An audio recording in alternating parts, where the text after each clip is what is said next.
안녕하세요. 오늘도 말씀 정주행 시리즈에 오신 분들을 주님의 이름으로 환영합니다. 오늘은 고린도전서 6장 12절부터 마지막 20절까지를 두 번째 단락으로 해서 우리가 같이 묵상해 보면 좋을 것 같습니다. 먼저 어제 6장을 전체적으로 읽어봤기 때문에 오늘은 바로 묵상으로 들어가 보면 좋을 것 같아요. 오늘 이 6장의 두 번째 단락 12절부터 20절까지는 바울이 다시 한번 이제 고린도 교회 안에 있었던 음행의 문제에 대해서 짚고 넘어갑니다. 그래서 우리가 이제 당시의 좀 배경을 좀 더 자세하게 이해할 필요가 있는데요. 이 고린도라는 도시는 개관에서 얘기했던 것처럼 이 음란의 문화가 매우 성행하던 그런 도시였습니다. 그러다 보니까 교회와 성도가 그 도시의 문화에 이제 영향을 받게 이제 되는 거죠.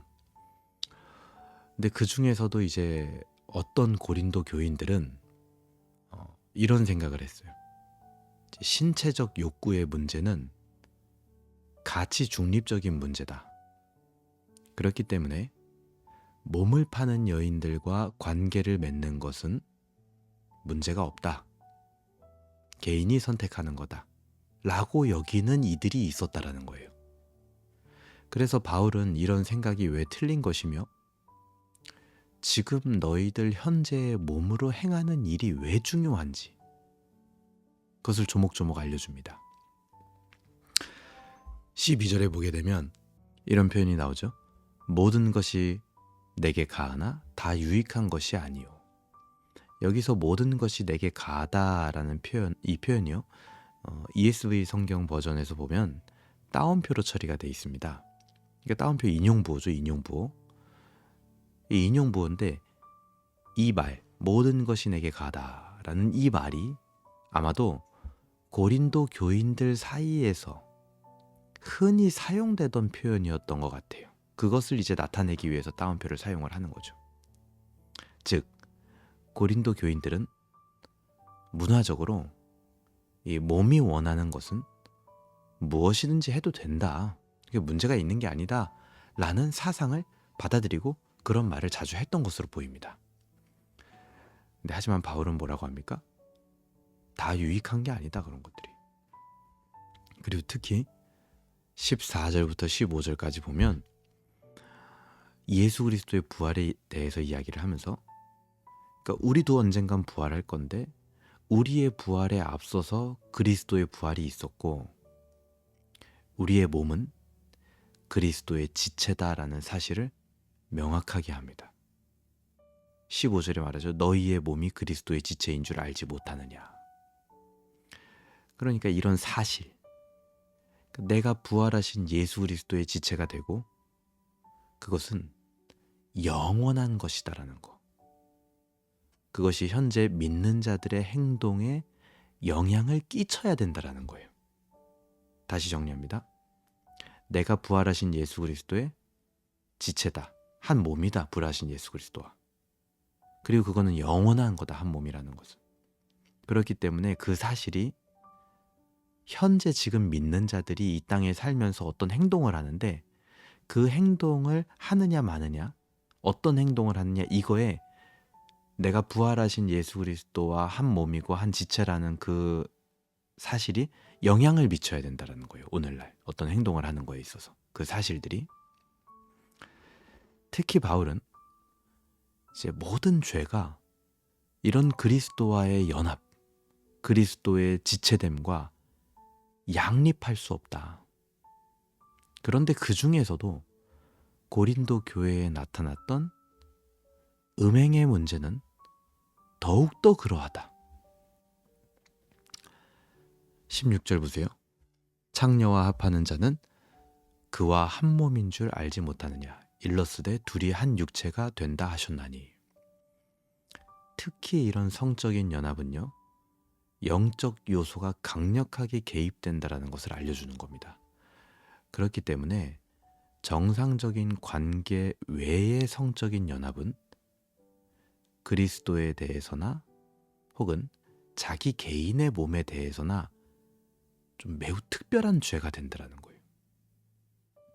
반대로 정상적인 관계, 그 결혼 관계 안에서 벌어지는 성적인 연합은 허용될 뿐만 아니라 매우 긍정적인 영적인 의미를 갖게 되는 겁니다. 그래서 바울은요 18절에 이렇게 얘기하죠. 음행을 피하라. 그러니까 이 음행을 피하라는 이 표현이요 마치 우상숭배를 피해라 라고 하는 것과 비슷한 뉘앙스로 말을 하는 겁니다. 지금 같은 방식으로. 그만큼 이 음행이라는 거는 우상숭배하고도 긴밀하게 연결이 돼 있다는 거죠.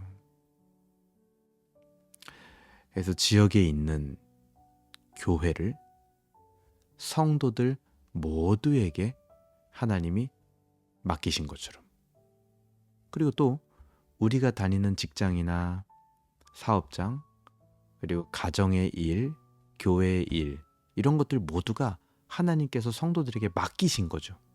그런 것처럼 우리 몸도 하나님께서 주신 선물이고 잘 관리해야 되는 거라는 겁니다. 그 개념을 가지고 있어야 된다는 거죠. 19절 보세요. 너희의 몸은 너희가 하나님께로부터 받은 바 너희 가운데 계신 성령의 전인 줄을 알지 못하느냐. 너희는 너희 자신의 것이 아니라. 20절 값으로 산 것이 되었으니 그런즉 너희 몸으로 하나님께 영광을 돌리라. 여기서 값으로 산 것이 되었다라는 표현은요, 당시에 노예 시장에서 사용되는 어떤 이미지와 표현입니다. 그러니까 하나님은요 우리의 몸을 사셨어요. 근데 더 놀라운 건 그 값이 바로 예수 그리스도의 피입니다. 그게 바로 우리를 구입한 가격이에요. 그러니 이 몸으로 그만큼 가치 있는 일을 하라는 거예요. 어떤 일? 하나님께 영광을 돌리는 일. 이것이 오늘 사도 바울이 고린도전서 6장 두 번째 단락에서 계속하고 있는 말입니다. 오늘날도 음행은 굉장히 우리에게 가까이 와 있습니다. 시대가 흘러갈수록 더 극심한 성범죄, 그리고 음행의 극치와 이런 타락한 모습들은 발전을 거듭해서 이 기존에 가지고 있었던 음행과 성적인 타락의 기준을 흐릿하게 하는 것 같아요. 심지어 그 영향은 그리스도인들에게도 마찬가지로 미쳐집니다. 핸드폰으로 음란함을 불러일으키는 매체를 접하는 것쯤은 이 시대에는 아무것도 아닌 것처럼 여겨지는 시대가 됐습니다. 더 나아가서 이 성관계라는 것은 영적으로 연합을 하게 되는 신비한 일인데, 즉 부부 사이에서만 누릴 수 있고 가능하고 허용되고 은밀하고 배타적인 일인데 그것을 무너뜨려 버리는 거죠. 여러분, 그것은요 결코 여자친구, 남자친구, 그러니까 친구 관계에서는 실행되어서는 안 되는 겁니다. 우리는 이런 원리적인 이해와 또 그런 것에 대한 경외감과 더불어서 온전한 부부 관계에 대한 소망을 가지고 그것이 실행되기 전까지 바울이 권면한 대로 음행을 피하기 위한 또 지혜가 있어야겠습니다.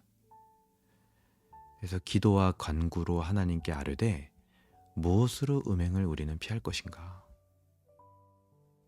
그것 때문에 고생하는 분들이 계시다면 그것을 놓고 기도하는 아침이 되었으면 좋겠습니다. 영혼이나 육신이나 에너지는 있지만 그 에너지가 적절하게 소모되지 않으면 반드시 그것은 죄의 결과를 낳게 됩니다. 교회의 역사가 보여주는 거예요. 교회가요 은혜를 많이 받았어요. 근데 그거를 적절하게 소모하지 않으면요 교회도 죄를 짓습니다. 인간의 육신도 마찬가지인 거죠. 오염된 욕망을 가진 인간을 이 죄는요 언제나 지배하려고 합니다. 그리고 그때 지배하려고 할 때 반드시 이런 욕망들을 사용한다는 것을 여러분 기억하시길 바랍니다. 그래서 적절히 내가 예를 들어서 남자들 같은 경우에는 심폐를 많이 사용하는 운동을 한다든지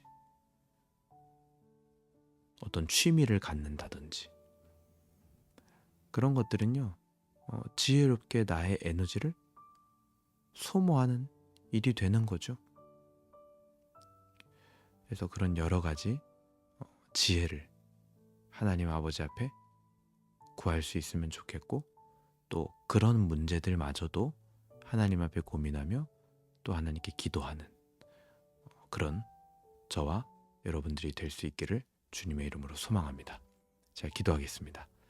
하나님 아버지 감사합니다. 오늘 고린도 전서 6장 말씀 통하여서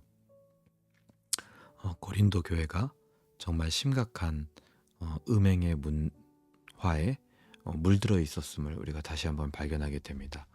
오늘 우리도 그런 고린도 교회의 상황과 머지않은 지점에 서 있습니다.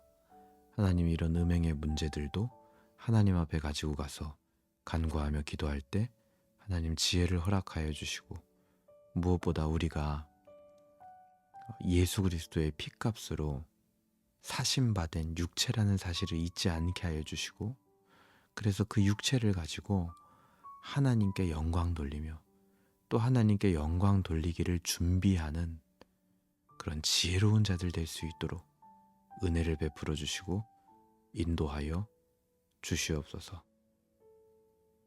감사드리며 예수님의 이름으로 기도합니다. 아멘. 네, 오늘도 같이 묵상할 수 있어서 너무나 감사했고요. 오늘도 하나님께 영광 돌리고 또 하나님으로 인해서 즐거워하는 하루 되시길 주님의 이름으로 소망합니다. 감사합니다.